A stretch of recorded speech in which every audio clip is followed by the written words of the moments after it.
you hear them, you listen to them. If you're a listener of this podcast, I'm grateful. And you're listening to me talk about what I know, what I want to talk about, and interviewing people, again, in the innovative space. But what if you want to talk yourself? What if you want to get out there and get your message out there, what you're working on, what you're thinking about? How do you do it? What are the steps?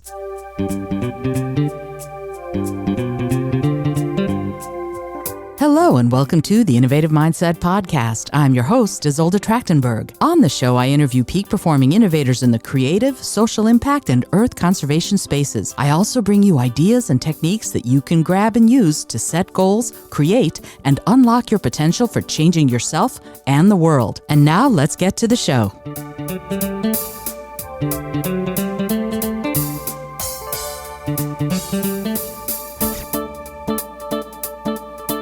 Hey there, and welcome to the Innovative Mindset Podcast. I'm your host, Izolda Trachtenberg. Over the next few weeks, you're going to see something a little different on Mondays, or hear something a little different on Mondays. When you come to listen to this show, it's going to be a little bit different. Usually on Mondays, I interview a guest.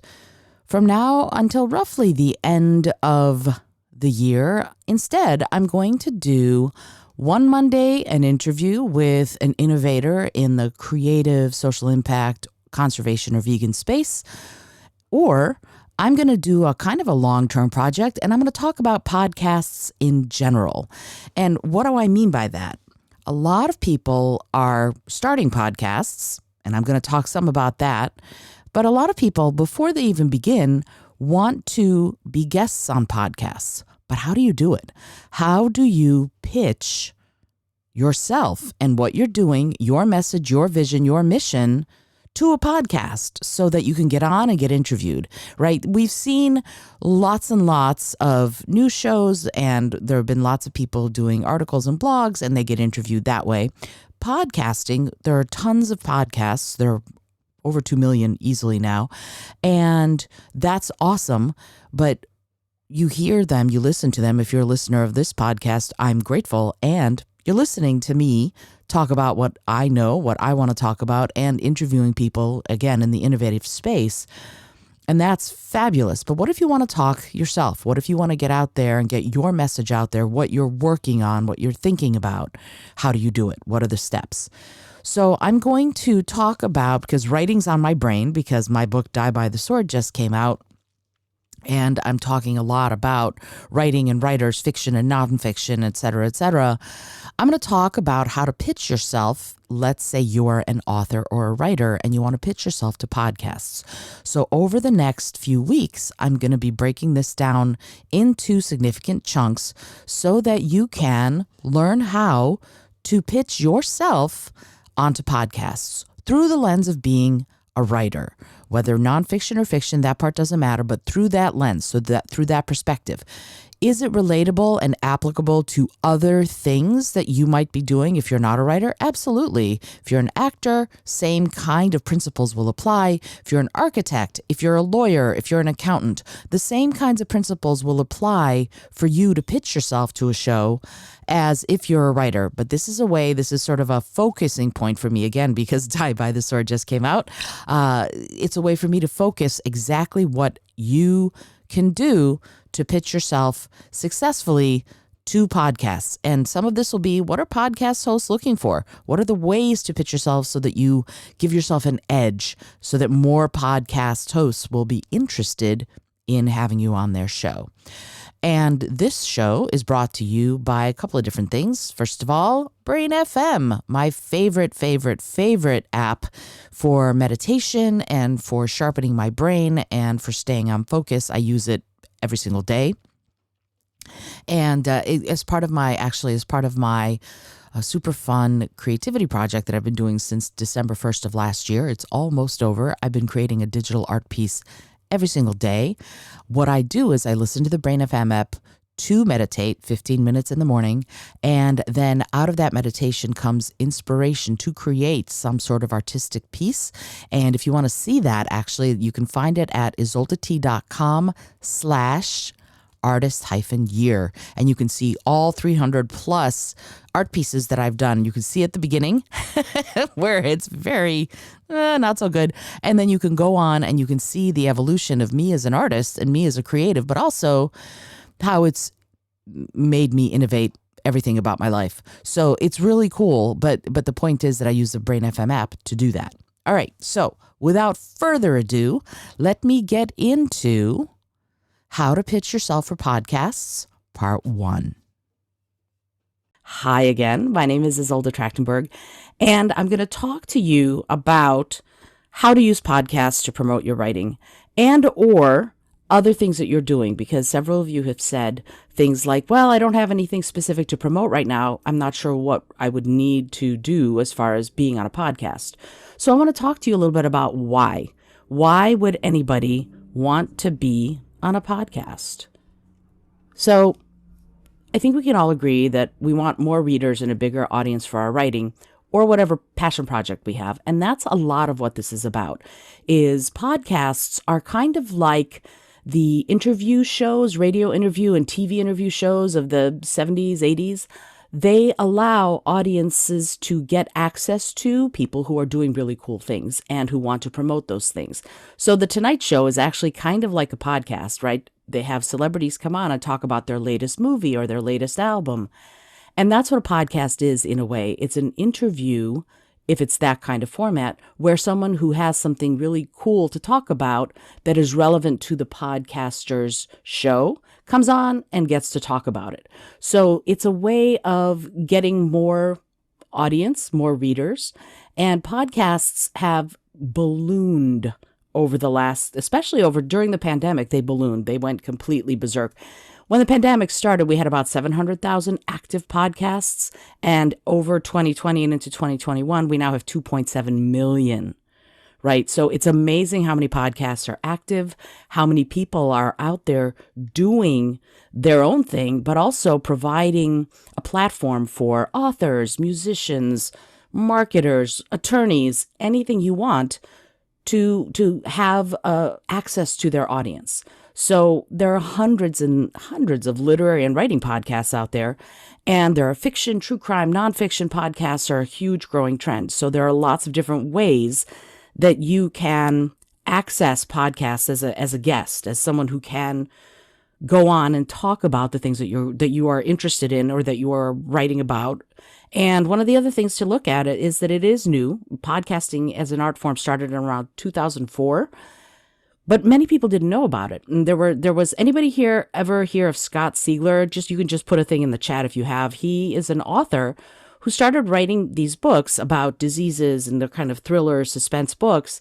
And he made a podcast and he read his book on the podcast and he got a huge audience just by reading his book just on a podcast. And people at the end, he didn't charge for it, but at the end, people just said, you know what, I want to pay you for this. And so he made all sorts of money, and then Random House came calling, and now he's a signed author with Random House because he decided to do this. So it's an innovative way to get your work out there, and it benefits 3 groups, right? It benefits you as the author or as the guest. It benefits the host because they get someone who has expertise in something that is interesting to them. And more importantly to the host, really, it benefits the host's audience because they get access to someone like you who is able to bring a new perspective to whatever your topic is, right? So there are lots of benefits we all can get if we do podcasts. As an author, you can grow new audiences, right? That's a lot of what this is. If you're a nonfiction author and you have a particular message, you can grow that. You can get new readers for your work. And you can also elevate your writing and your brand just because more people will know who you are.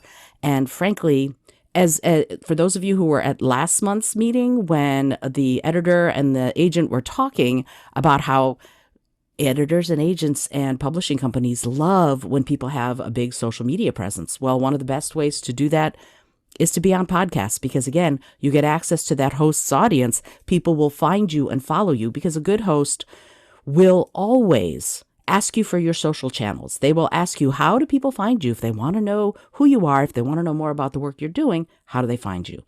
And you get a chance to get that information out there. And if they don't mention that they're going to do that, that's one of your opportunities to go and, hey, I'd really love to share my social channels or have a link to my book in your show notes. Things like that are things you're allowed to do. You're encouraged, actually, because that makes you a more considerate guest, because you're giving the host more information up front so that they don't have to do all that research on their own. And believe me, as someone who interviews people every week, and I've just done over 400 episodes, it's really helpful when someone who's going to be a guest gives me that information ahead of time. And so the question can be asked, why are so few writers doing it? People shy away from being guests. There can be fear and anxiety. They're afraid to speak in public. They don't know how to pitch themselves to be a guest. And there's the uncertainty part of it is kind of, it's a little weird because you don't think your story is worth sharing, which as a podcast host, I'm going to tell you, it is. You just have to pitch it a certain way. If you don't know what tech you need, honestly, you can be on your iPhone and do a great job being on a podcast. I'm going to talk to you a little bit about the tech in a little while, but honestly, you don't need that much. And because it's an unfamiliar paradigm, we tend to shy away. And the thing is, if you start thinking about it as a little bit like an interview radio show, or if any of you did radio station in high school, that's kind of what it is. It's kind of like a talk show, except for there are no rules, and the FCC so far has not stepped in to regulate podcasts. The FCC regulates radio like crazy. Podcasts, there is no regulation. The only thing that you are required to do is if you're going to have explicit content on your show, you have to mark it as explicit content. So no cussing unless you mark down that it's explicit. Otherwise, anything goes, and there are myriad ways people are using podcasting. Like I was talking about Scott Siegler, for example, he read his entire book. Other people have done, Serial is one of the big podcasts that went through and did a serial show. And it was incredible and had lots of listeners. There are true crime podcasts. There are literary fiction podcasts. There are writing podcasts, as in the craft of writing. There are podcasts about movies and music and science and nature, and you name it, there's a podcast about it nowadays, especially with 2.7 million active ones.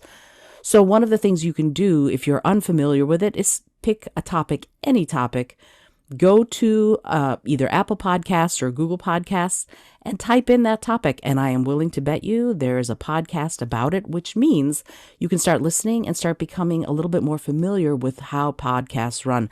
Because there really is no rule book about podcasts, it's a little tough to go, well, all podcasts are like this. They really aren't. Mostly it's someone who has a message or a subject that they're passionate about, and then they go out and create a podcast and start either talking themselves or interviewing people, or they have a co-host. So there are lots of, again, different ways that you can actually make a podcast as well as being a guest on one. All right, so a little bit about me. I've released over 400 episodes of my own podcast, The Innovative Mindset, and that's me on the right there. I am an author. My current project is The Tarot Card Murders, and I used to have a public speaking phobia, not that you can tell now, but I also used to be a radio DJ. So I combined, in some ways, getting over the fear of public speaking and wrote a book all about that called Speak From Within, with my DJing and my love of art and writing and music, and created this podcast where I interview peak performing creatives and people who are interested in changing the world through the environment, through animal rights. And I interview people, and then I do my own show. How do I put this? Mondays, I interview. Tuesday, Wednesday, Thursday, Friday, I do solo episodes. So even that can be something that you modify as a podcast host if you'd like to. But if you wanted to be on my show, for example, because it's The Innovative Mindset, you'd want to pitch me something that's innovative. Something that's rote is not something that I personally would be interested in. However, if you were to pitch me and say, oh, I want to do this and it's not quite right for me, here's one of the things that I will tell you, that despite 2.7 million podcasts, the podcasting world is really small. We all know each other. And if your podcast pitch is not right for me, it might be right for someone else, and I will pass you along. So that's one of the things that is, as you become more familiar with podcasts and start listening to them, start becoming more of a participant in them, people get to know you, and they will help you. Podcasting world is super generous.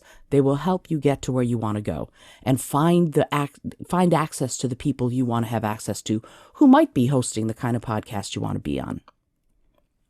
Okay, so here's what you're going to know by the end of today. You're going to know how to research appropriate podcasts for you to be a guest on, how to pitch a podcast to be a guest, and podcast sort of guest etiquette and best practices. I just wanted you to know sort of the broad strokes of what we're going to be doing. And we talked a little bit about this. It helps you in myriad ways, but here are a few more concrete ways that being on a podcast will help you. You're going to get more readers. If you're selling something in addition to your book, you're going to get more customers. You're going to have a bigger following, which, as we said earlier, agents and editors love. And it builds your personal brand. And nowadays, like it or not, we all have to have some sort of a personal brand. If you look at, for example, my little podcast logo, I want to be mindset. So there's a little light bulb, that innovation, and I want to be creative. And so that's why you have that little rainbow looking thing. When my designer designed this, it was all about the notion of innovation and creativity, and also having that sense of the way we think about creativity and innovation, and not just, I'm going to throw something out there. I wanted it to be very specific. My book covers are only done by one person because I have a very specific brand that I want my readers and my new readers to view me as. And that's something that when you start being a guest on podcasts, that you also will get a chance to do, is to build who you are online with your website, with your guesting on podcasts, with your books, with any interviews you do. It's all part of building that personal brand. All right, so we talked a little bit about this, but I want to make sure that we really delve into it a little. There are lots of podcasts out there, but the three that I think we would mostly be interested in as writers is fiction, nonfiction, and writing podcasts. So the fiction podcasts are usually about different genres and different stories. They're going to talk to you about the actual books or the writing that you're doing. Nonfiction is when the audience needs your expertise. So if you've written a nonfiction book or you're an expert in a topic, nonfiction podcasts, if you're writing a book or if you're doing something interesting in nonfiction, in a particular expertise, like what Marie was talking about facilitating these challenging conversations, there are nonfiction mental health podcasts out there that would love to have someone like Marie as a guest, because it will give them access to an expert that they might not otherwise have. So when you're doing your research to be a guest on podcasts, you're going to have to decide, are you going to be primarily a nonfiction author for these, or are you going to be a fiction author? And you pitch accordingly. You're never going to want to pitch a fiction podcast with your nonfiction work. It's just the way you funnel those bits of your expertise. And writing podcasts are basically how you get to teach from your experience the podcast's hosts' audience how to write and create. So those are the three that I would say you want to look at as far as when you would pitch to be a guest. Here are a few fiction podcasts that are big, right?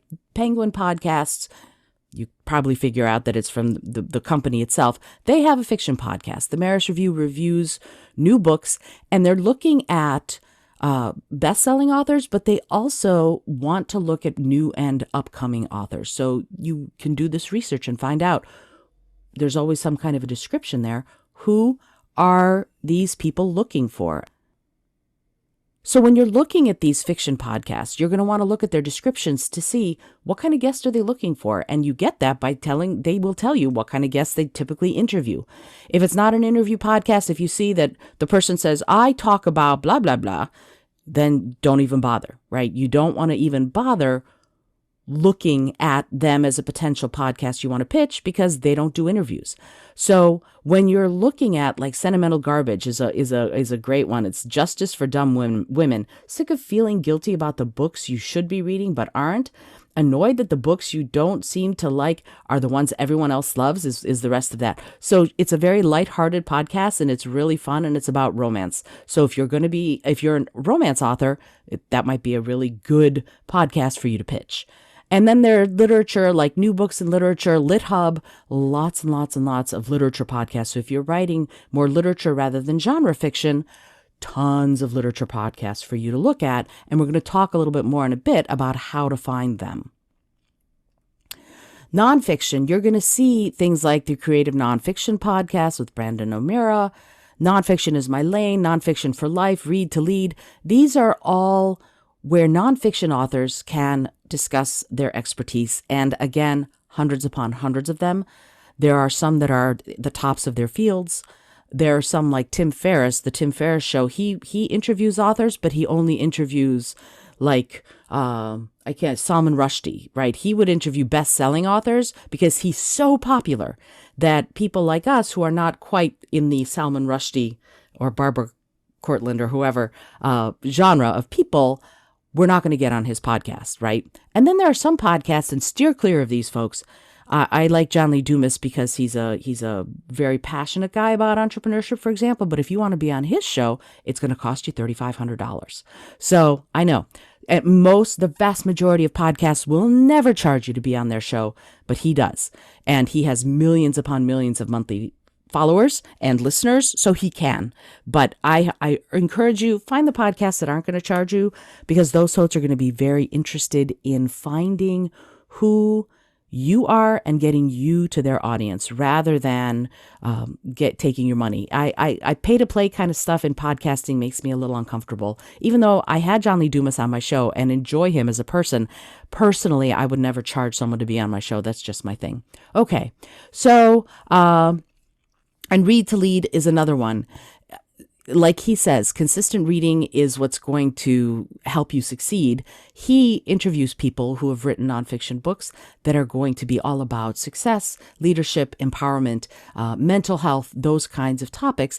And they give you the opportunity, if that's the kind of author you are, to be on his show. Again, some of these are more popular than others. We want to be sure that we aren't pitching those that are a little bit yet right now out of our league. And we're going to talk about how you figure that out. Then there's the craft of writing. Become a Writer Today, Creative Writing Life. Creative Penn, Joanna Penn's podcast is wonderful. If you want to get into podcasts, she's an incredible podcaster and writer. She's built a real career out of combining her nonfiction work, her fiction work, and her podcast into a solid, very big career for herself. And she's interviewed some of the biggest names because she does a great job. And she's all about helping creatives create. So I highly recommend her podcast. So you can see that there are these lots and lots of different kinds of podcasts that you can be looking at as an author. If you are a writer and if you don't have anything right now to promote, but you want to talk about the craft of writing, these are perfect people to pitch. So how do you find the shows and which shows do you find? One of the first places that I recommend you go is Chartable.com. Chartable.com, actually, that's what they do. They chart podcasts. They look through all the podcasts out there. Most podcasts, the vast majority of podcasts are on Apple Podcasts because they were the leading edge in podcasting, Apple. So they take all of the podcasts, they take all of the podcasts and they chart who listens to them. They chart how many people listen to them. They chart the latest episodes. They chart all of the different reviews and ratings that the show has gotten. And they put it to you all in one page. And why is that important? Because if you know that there's this wonderful writing podcast and they're perfect for your genre because you write speculative fiction about toys from the 1970s, for example, and that podcast is about speculative toys from the 1970s, but their last episode was in 2016, it's not helpful to you, right? So you only want to go for podcasts that have recent episodes. You don't want to look for podcasts that the last time they podcasted was 3 years ago, because it's not helpful to you, because probably they did what they call pod fade. Pod fade is one of these phenomena that happen to podcasters, and that is you're gung-ho, you're ready to go, you're doing your podcast, yay! And then you run out of ideas and you run out of steam and you kind of fade away. And there are so many millions more podcasts that have been begun and have faded than the 2.7 million that are active today. So when you're looking at Chartable, and I'm going to go through Chartable in a sec with you so you can see what it looks like. You're going to want to look at that. You're going to want to look at when was the last time they podcasted? What are their reviews like? Because if somebody's got a show that would be perfect for you to be a guest on, but their reviews are, this is a bunch of bunk, you're not going to want to be on that show, right? So again, looking at that kind of thing, you have to become a little bit of a detective, but you're able to find that information so that you can get in, again, in this new and innovative way of being someone who's elevating their personal brand and also building their audience of readers and customers. You can go to Google. Certainly, Google has all the podcasts listed. Also, Apple Podcasts is terrific for that also.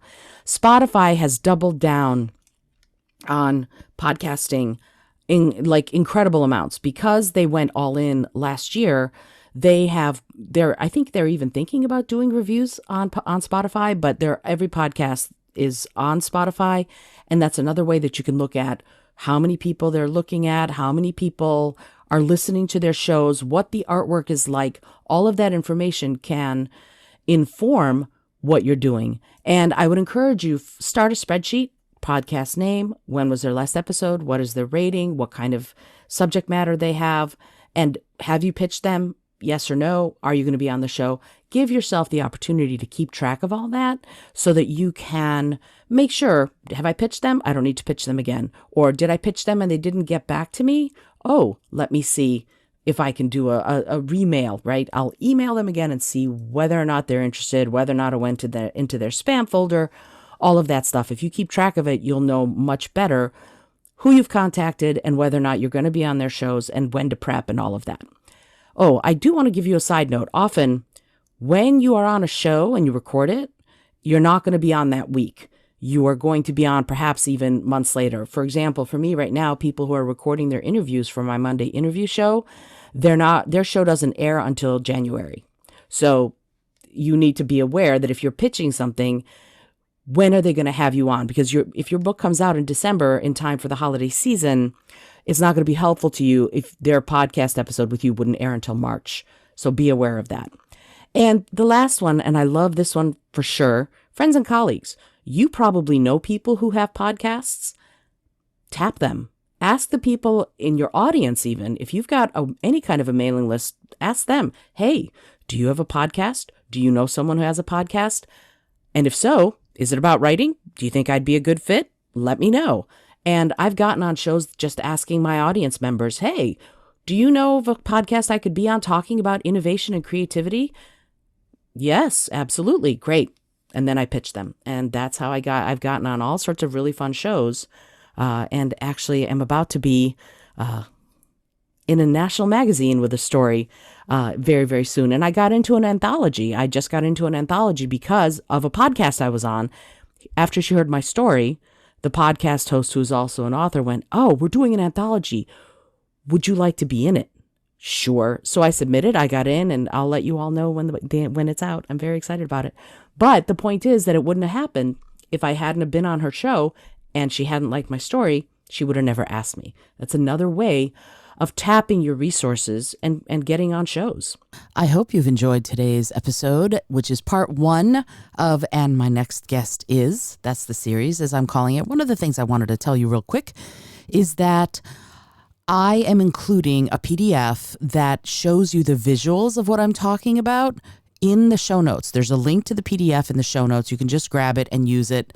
The Chartable they've changed their website a little bit, and I have not gone back and gotten new screenshots, but for the most part, you're going to be able to use that PDF in order to follow along and see what I'm talking about visually, if you will, as part of going through and learning how to pitch yourself on podcasts. Come back in 2 weeks and you're going to be able to hear part 2, and then there will be part 3, 4, and 5, I believe, all about how to pitch yourself onto podcasts so that podcast hosts are just dying to have you on their shows. Alrighty. Next week, we're going to have another interview so that you know it's going to be kind of interspersed through the end of 2022. And then we'll see what happens to the show's format in the beginning of the next year. I'm actually not sure. It's going to keep going, but it's going to change some. It's going to evolve some. I'm thinking I might have even more interviews, but more interviews with creatives. And I'm also going to spend some time in January, probably, deconstructing what my artist year did for me and what it can do for you if you decide to embark on the same kind of really fun, really transformative program. I'm very excited to talk about that. That'll be all of January, probably. So we're going to be talking about a lot of ways in which you can use creativity to supercharge your ingenuity and your ability to innovate, your ability to solve problems, your ability to collaborate, work together, listen.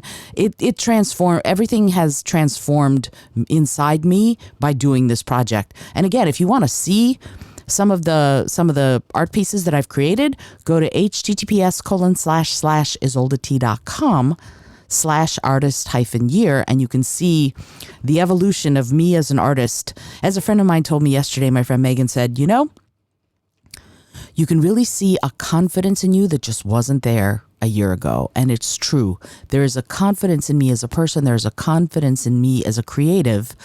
And another thing that she said is you really found your style and your palette.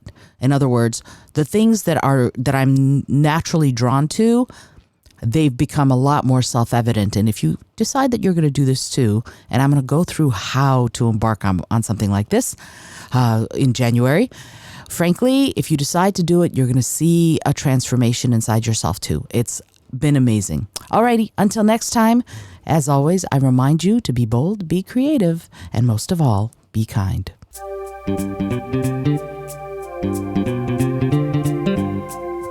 Thank you so much for joining me today. I really appreciate you being here. Please subscribe to the podcast if you're new, and it would mean the world to me if you told a friend about it. Today's episode was produced by Izolda Trachtenberg and is copyright 2022. As always, please remember this is for educational and entertainment purposes only. Past performance does not guarantee future results, although we can always hope. Until next time, remember to be bold, be creative, and most of all, be kind.